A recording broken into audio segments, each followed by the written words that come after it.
स्तुति महिमा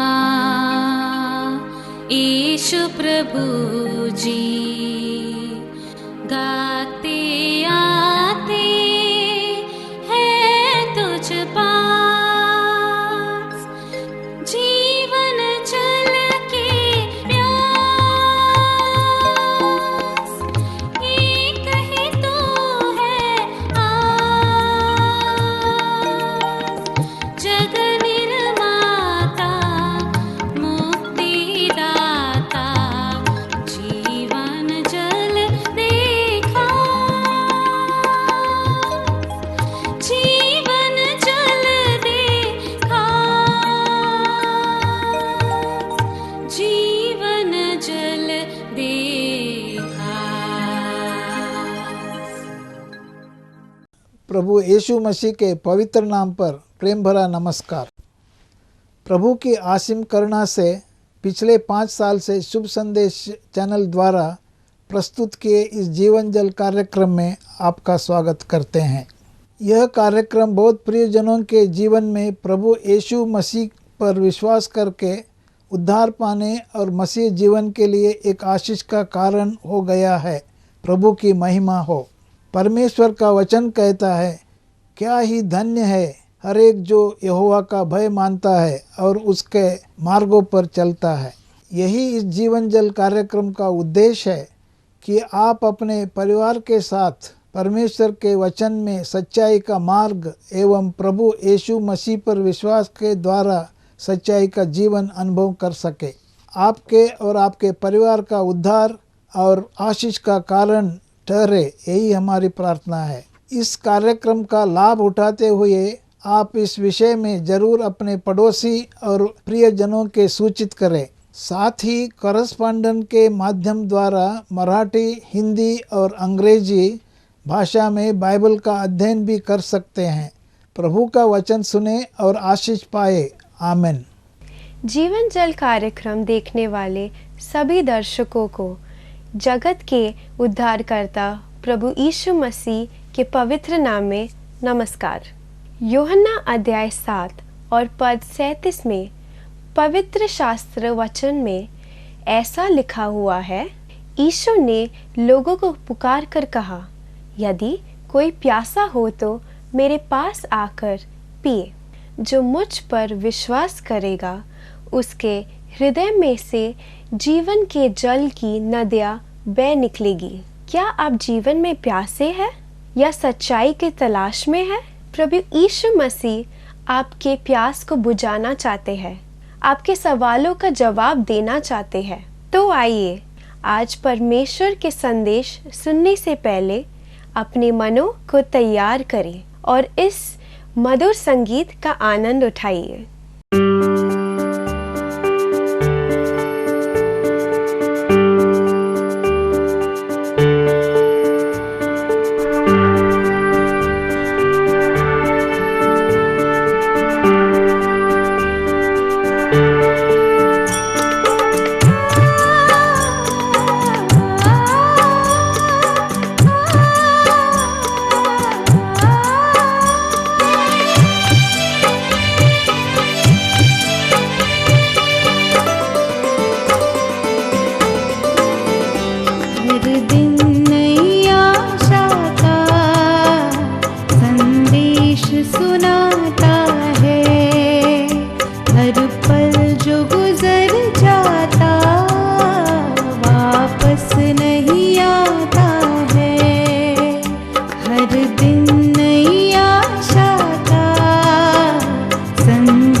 सुनाता है, हर पल जो गुजर जाता वापस नहीं आता है, वापस नहीं आता है।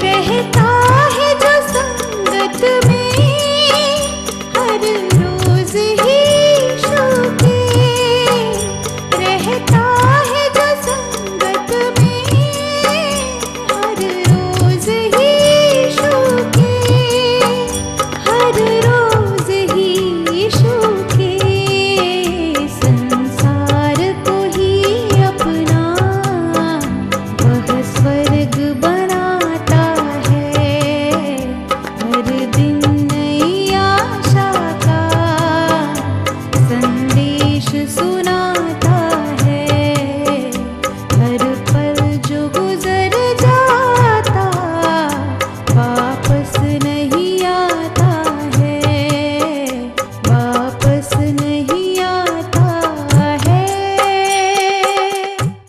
परमेश्वर की स्तुति हो, परमेश्वर का धन्यवाद हो। एक बार फिर आपके सामने आने का एक और अवसर मिला है, इसलिए सब जीवन जल के कार्यक्रम को देखने वाले सभी श्रोताओं को प्रभु यीशु के धन्य मीठे और पवित्र नाम से नमस्कार। आज फिर एक और संदेश लेकर आपके सामने आया हूँ। ये संदेश भी उसी यीशु के बारे में है। प्रभु यीशु के बहुत गुण हैं, उनमें से आज एक और गुण के बारे में आपके सामने मैं बताना चाहता हूँ। वो है प्रभु यीशु मसीह हमारा फसह का मेमना है। फसह का मेमने का अर्थ मैं आपको आज समझाऊंगा, उसको आप ध्यान से सुनिए। सबसे पहले हम निर्गमन की पुस्तक और उसके 12वें अध्याय 3 वचन, इस्राएल की सारी मंडली से इस प्रकार कहो, इसी महीने के 10वें दिन को तुम अपने अपने पितरों के घराने के अनुसार घराने के पीछे एक एक मेमना ले रखो। 5वां वचन, तुम्हारा मेमना निर्दोष और 1 वर्ष का नर हो, उसे चाहे भेड़ों में से लेना चाहे बकरियों में से, और इस महीने के 14वें दिन तक उसे रख छोड़ना। और उस दिन गोधूली के समय इस्राएल की सारी मंडली के लोग उसे बलि करें। तब वे उसके लहू में से कुछ लेकर जिन घरों में मेमने को खाएंगे उसके द्वार के दोनों अलंगों और चौखटों के सिरे पर लगाएं। 11वां वचन, इसके खाने की यह विधि है, कमर बांधे, पाँव में जूती पहने, हाथ में लाठी लिए हुए उसे फुर्ती से खाना, यह तो यहोवा का पर्व है। 12वें वचन, क्योंकि उस रात को मैं मिस्र के देश में से होकर जाऊंगा और मिस्र देश के क्या मनुष्य क्या पशु सबके पहलोठों को मारूंगा और मिस्र के सारे देवताओं को भी मैं दंड दूंगा।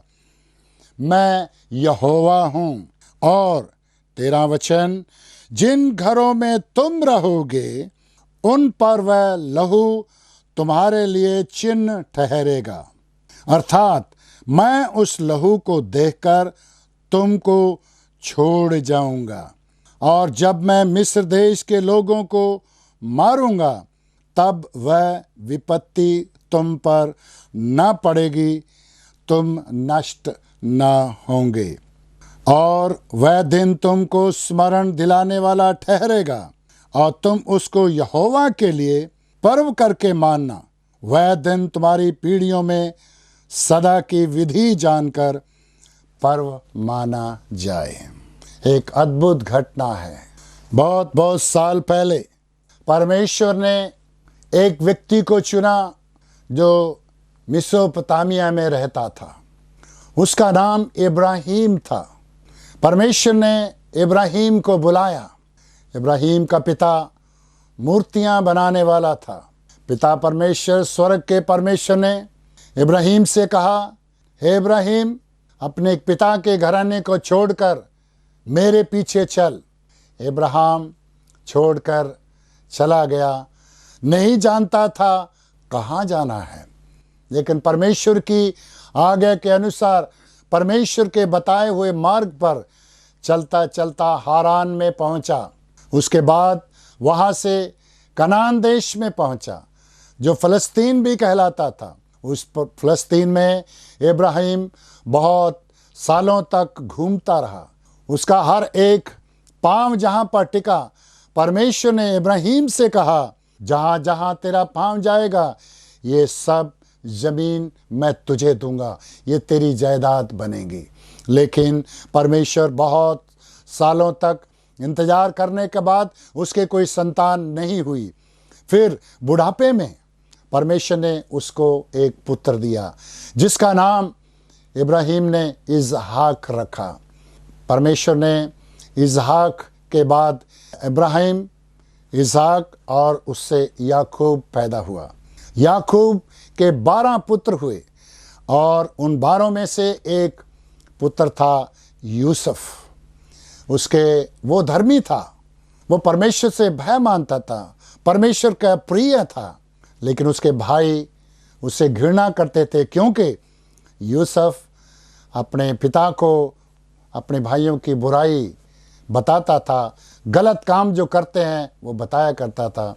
उसके भाइयों ने नफ़रत की, उन्होंने उसको मार देने का विचार किया। यूसुफ को सोचा हम इसको ख़त्म कर देंगे। कई स्वप्न यूसुफ ने देखे। उसने उन स्वप्नों के अनुसार देखा कि यूसुफ बड़ा बनता है, लेकिन भाइयों ने उसको मार देने के लिए कोशिश की, कुएं में डाल दिया। बाद में उसके दिल में रहम आया तो उन्होंने उसको निकालकर एक मुसाफिरों के हाथ में बेच दिया, जो मिस्र देश की ओर जाने वाले थे। वो बेच दिया गया और वहाँ जाकर उसको आगे किसी और को बेच दिया। पोतीफर के घर में रहने लगा। उसके जीवन में बहुत कुछ हुआ, ऊपर नीचे की घटनाएं हुई, लेकिन एक दिन वो उस देश का परमेश्वर के द्वारा बताए हुए सपनों को, जो राजा को सपन आया जिसका अर्थ कोई नहीं बता सका, यूसुफ ने बताया, क्योंकि परमेश्वर उसको समझाता और बताता था। उस पदवी के कारण, उस स्वप्न बताने के कारण, जो राजा ने उसको बहुत ऊंची पदवी दे दी। राजा के नीचे का मिनिस्टर वो ही बन गया, मंत्री बन गया, और देश में अकाल पड़ा। उससे पहले 7 साल तक भंडार में गेहूं जमा किया गया। उसके बाद क्या हुआ, इसके भाई लोग जिन्होंने इसको बेच दिया था, उस देश में गेहूं लेने के लिए आए, क्योंकि अकाल सब जगह में पड़ा था। भाई ने उसको पहचान लिया। भाई के दिल में प्रेम उत्पन्न हुआ, तो भाई ने, यूसुफ ने सबको, याकूब उसके सभी बच्चों को बुला लिया, मिस्र देश में रहने लगे। कुछ समय के बाद यूसुफ की मृत्यु होगी, राजा बदल गया। अब ये इजरायली लोग, अब ये याकूब की संतान, यूसुफ के भाई और उसके आगे की पीढ़ियों के लोग मिस्र देश में गुलाम बन गए। उनसे कठोर परिश्रम करवाया जाता था, उनसे बहुत मेहनत की जाती थी। राजा उनका साथ नहीं देता था, राजा उनका विरोधी हो गया। तब परमेश्वर ने उन्हीं जाति को छुड़ाने के लिए मूसा को बचाया। मूसा 40 वर्ष तक राजमहल में सब चीज़ों को सीखा उसने। उसके बाद वहाँ से भाग गया, 40 वर्ष तक जंगल में रहा। परमेश्वर ने 80 साल के बाद मूसा को झाड़ी जलती हुई दिखाई दी, और उसमें परमेश्वर ने अपने आप को मूसा के ऊपर प्रकट किया। और उस झाड़ी के पास जब मूसा आया तो आगे से आवाज़ आती है, हे मूसा, ये जगह पवित्र है, तू अपने जूती उतार। उसने सवाल जवाब हुए। उसने पूछा, तू कौन है, तेरा क्या नाम है? उस परमेश्वर ने जो झाड़ी में से आवाज़ दे रहा था कि मैंने मिस्र देश में दुख पा रहे, पीड़ा में तड़फ रहे मेरे लोगों को छुड़ाने का विचार मेरे मन में आया है। हे मूसा, तू जा उनको छुड़ा कर लेके आया। मूसा कहता है, मैं कौन हूँ छुड़ाने वाला। फिर उसने पूछा, तेरा क्या नाम है? उसने कहा, परमेश्वर ने अपना नाम बताया। क्या है नाम? मैं हूँ जो हूँ, जो कुछ भी हूँ वो सब कुछ मैं हूँ। जा, मैं हूँ ने तुझे भेजा है। और मूसा उनको जाकर छुड़ाने के लिए फरो राजा के सामने खड़े हो जाता है। फरो राजा मानता नहीं है। परमेश्वर ने बड़े चमत्कार किए, 10 आफताएं उस देश के ऊपर भेजी। बहुत तरह की आफताएं हैं, लेकिन एक आखिरी आफत जो यहाँ पर हम पढ़ते हैं, वो आखिरी आफत क्या है? जो मिस्र देश के ऊपर, उनके लोगों के ऊपर आई, ताकि वहाँ का राजा इज़राइली लोगों को, याकूब की संतान को, इब्राहिम की संतान को छोड़कर वो लोग अपने प्रॉमिस किए हुए, वायदा किए हुए देश में आ जाएं। और वहाँ पर परमेश्वर ने जब मूसा को भेजा, 10वीं आफत का वर्णन है, जिक्र है, जो हमने यहाँ पर पढ़ा है। वो क्या था? अब समय आ गया, 9 आफत पूरी हो गई, राजा नहीं माना। हर बार आफत हट जाती, फिर मुकर जाता, लेकिन अब मूसा ने कहा, ये आखिरी आफत है, तैयार रहना। और क्या हमने यहाँ पर पढ़ा है? कमर बांधे, पाँव में जूती पहने, हाथ में लाठी लिए हुए, उसे फुर्ती करके खाना, क्योंकि यह तो यहोवा का पर्व है। ये तुम्हारे लिए आनंद और खुशी का पर्व होगा। तुम इसे लेना और खाना, और मैं उस देश के अंदर से जाऊंगा। और क्या लिखा है? उस मिस्र देश के क्या मनुष्य, क्या पशु, सबके पहलोठों को मारूंगा, और मिस्र के सारे देवताओं को भी दंड दूंगा, मैं यहोवा हूँ।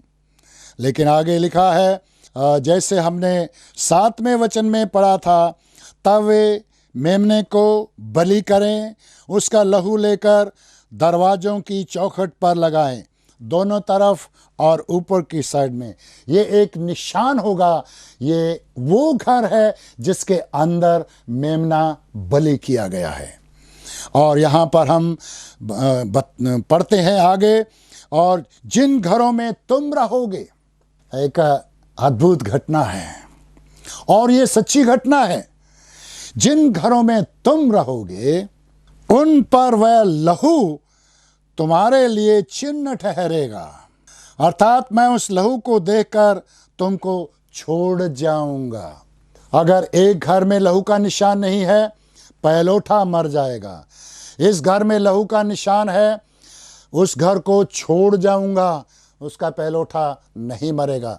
अगले घर फिर लहू का निशान है तो छोड़ जाऊंगा। इसको कहते हैं पास ओवर या फसह का पर्व, और ये परमेश्वर ने इज़राइली लोगों के साथ किया।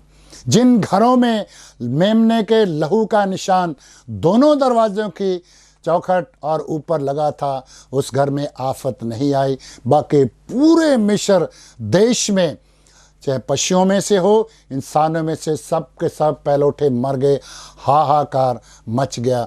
लेकिन जो इज़राइल के लोग थे, जो परमेश्वर के लोग थे, जिन घरों में मेमने के लहू का निशान था, उनमें से कोई किसी का नुकसान नहीं हुआ। पास ओवर, छोड़कर चला गया। जिसके दिल पर प्रभु यीशु मसीह जो हमारा फसा है, उसके लहू का निशान है, विश्वास है, उसको परमेश्वर अनंत काल के समय पर, जब इस संसार के ऊपर दंड आएगा, उस समय हम बचा लिए जाएंगे। बाकी सब आग की झील में डाल दिए जाएंगे। हम फसा के मेमने के बारे में एक और सुंदर वचन हम यीशु मसीह के बारे में पढ़ते हैं, जो हमें मत्ती रचित सुसमाचार उसका 27वां अध्याय और उसके 45 वचन से लेकर हम कुछ आयतें पढ़ेंगे। यीशु का क्रूस पर चढ़ाया जाना उसी समय था जब फसह का मेमना काटा जाता है, वही समय है जब यीशु मसीह ने प्राण दे दिए। वो बाकी सब मेमनों की जगह, हर एक घर में मेमनों की जगह एक ही बार हमेशा के लिए प्रभु यीशु ने ले ली। अब किसी और बलि चढ़ाने की जरूरत नहीं है। और लिखा है, यीशु को क्रूस पर जब चढ़ाया गया, दोपहर से लेकर तीसरे पहर तक सारे देश में अंधेरा छा गया। अंधेरा छा गया दोपहर से लेकर तीसरे पहर तक। और यीशु ने ऊंचे स्वर से पुकार कर कहा, एली एली लमा शबक्तानी, हे मेरे परमेश्वर तूने मुझे क्यों छोड़ दिया। पिता ने अपने पुत्र को क्रूस के ऊपर मरने के लिए छोड़ दिया। आगे हम और सुंदर बातें पढ़ते हैं। 50वें वचन में लिखा है, तब यीशु ने बड़े शब्द से चिल्लाकर प्राण छोड़ दिए। ये वो समय है जब मेमना काटा जाता है। कितनी सुंदर तस्वीर है। वो फसह का पर्व जो बहुत सालों से चला आ रहा था, आज उसका अंत हो रहा है। प्रभु यीशु मसीह जो हमारा फसह का मेमना है। सुंदर पिक्चर है प्रभु यीशु मसीह की मृत्यु की। ये कोई साधारण मेमना नहीं था, जिसे यूहन्ना कहता है, देखो परमेश्वर का मेमना जो जगत का पाप उठा ले जाता है। ये सारे संसार के पाप को उठा ले जाने के लिए परमेश्वर का मेमना इस संसार में आ गया। और लिखा है 50 में, फिर पढ़ते हैं, तब यीशु ने बड़े शब्द से चिल्लाकर प्राण छोड़ दिए। प्राण छोड़ दिए। आगे क्या होता है ध्यान से सुनिए। देखो, पहली बात, मंदिर का पर्दा फट गया, ऊपर से नीचे तक फटकर 2 टुकड़े हो गया। जो मंदिर का पर्दा एक बड़ी दीवार थी परमेश्वर और मनुष्य के बीच में, टूट गया, फट गया।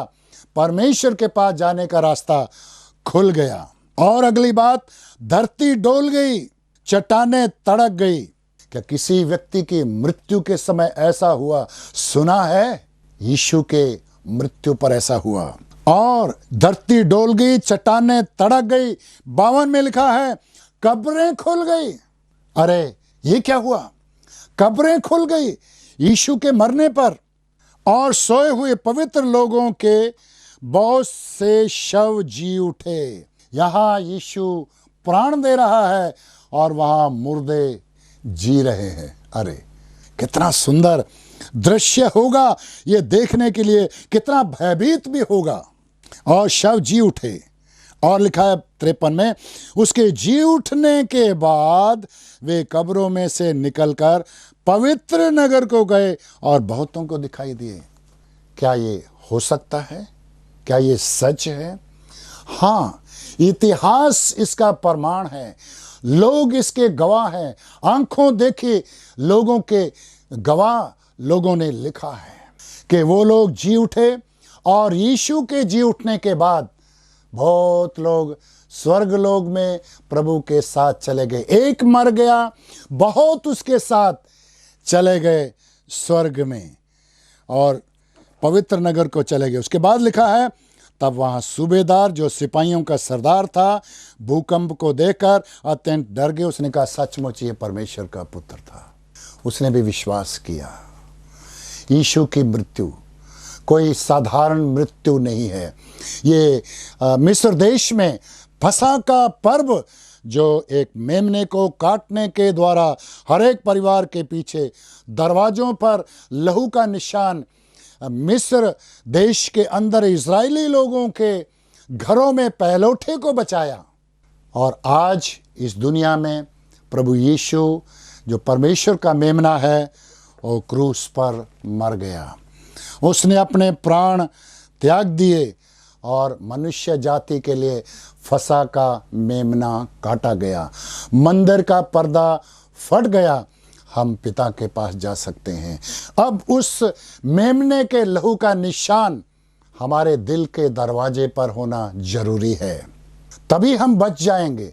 आने वाले जो संसार के ऊपर आने वाला दंड है, जो नरक की आग है, अग्नि का कुंड है, जिसमें लोग सब डाले जाएंगे, उससे बचने के लिए प्रभु यीशु के लहू का निशान आपके दिल के दरवाजे पर होना चाहिए। और वो कैसे हो सकता है? जब आप यीशु को दिल में बुलाते हैं, उसके लहू पर विश्वास करते हैं, उसकी मृत्यु पर विश्वास करते हैं, उसके क्रूस पर बहाए हुए लहू पर विश्वास करके उसको दिल में ग्रहण करते हैं, पश्चाताप करते हैं, उसी वक्त प्रभु आपके पापों को क्षमा करके आपके दिल को अपने लहू से धोकर शुद्ध करेगा और फिर आप पवित्र बनकर उस दिन का इंतज़ार कर सकते हैं जिस दिन प्रभु आएगा। और हम उस प्रभु भोज खाते खाते एक दिन प्रभु के पास चले जाएंगे। प्रियो, क्या आपने इस यीशु पर, जिसकी मृत्यु अजीब और चमत्कारी है, जिसने मरकर हमारे लिए रास्ता खोल दिया है, स्वर्ग की ओर जाने का रास्ता खोल दिया है, परमेश्वर से मिलने का रास्ता खोल दिया है, वो प्रभु यीशु आपको जीवन देना चाहता है। हमारा फसा का मेमना है, अपना फसा का मेमना बना लो ताकि आने वाली आफत से आप भी बच जाएं। करिए विश्वास, अपने दिल में ग्रहण कीजिए, विश्वास कीजिए, अपना दिल खोल दीजिए, कहिए प्रभु आ, मेरे पाप क्षमा कर मुझे बचा ले। केवल इतना करने से आपको आशीष मिलेगी, आपको जीवन मिलेगा। यीशु आपके फसा का मेमना बनेगा और आप स्वर्ग में परमेश्वर के पास जाएंगे और बच जाएंगे। ये उद्धार आपके लिए है। आप दिल खोलिए और विश्वास कीजिए, प्रभु आपकी सहायता करें। अगर परमेश्वर ने इन वचनों के द्वारा आपसे बात किया है और आप इस विषय पर अधिक जानकारी प्राप्त करना चाहते हो या किसी प्रार्थना के विषय को बांटना चाहते हो, निस्संदेह हमसे संपर्क करें। हमारा पता Jeevan Jal Nav Bhavna building 422 SVS road, post box number 19161, Prabha Devi, Mumbai 400025। प्रार्थना एवं मुफ्त बाइबल कॉरेस्पॉन्डेंस के लिए हमें संपर्क करें। अपना नाम और पूरा पता तुरंत SMS करें। Mobile number 7710065115।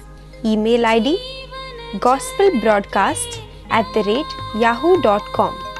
Web address www.lwgb.org। YouTube जीवन जल TV @YouTube। जीवन जल कार्यक्रम को हर सोमवार शाम 6:30 बजे, हर बुधवार शाम 6:30 बजे और शनिवार रात 9 बजे इसी चैनल पर आप देख सकते हैं। धन्यवाद।